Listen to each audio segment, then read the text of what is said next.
La date du 24 septembre est retenue par les Nations Unies pour commémorer la recherche de la paix dans le monde. À cette occasion, la Maison de la Femme du Tchad a organisé une conférence débat sur le thème « Le rôle de la femme dans la consolidation de la paix ». Une conférence ouverte par le mot de bienvenue de la directrice de la Maison de la Femme, qui n'a pas manqué de situer le rôle de la femme dans la recherche et la consolidation de la paix, tout en indiquant les raisons ayant motivé l'organisation de cette conférence. Malheureusement, leurs efforts ne sont pas connus et peu valorisés en raison de plusieurs défis socioculturels auxquels elles sont confrontées.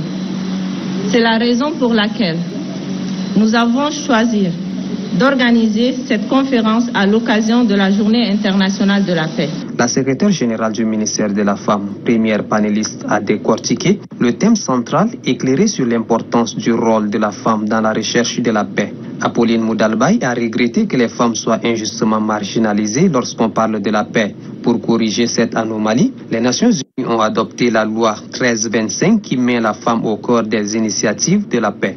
Cette résolution autorise les femmes de s'impliquer aussi, parce qu'avant on dit mais une femme là, qu'est-ce que tu peux aller dans les conflits, hein?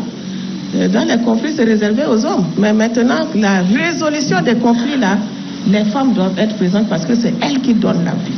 Dans son intervention, la deuxième panéliste, Mariam Dime Ibet, s'est focalisée sur le rôle joué par les femmes tchadiennes en faveur de la paix avant, pendant et après la transition. Les femmes, qu'est-ce qu'on a dit?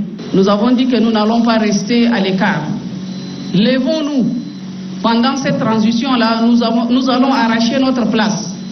Et c'est comme ça que plus d'une vingtaine ou trentaine des organisations féminines ont organisé des rencontres, des conférences, des ateliers, des séminaires pour dire que la femme doit participer à la construction de la paix.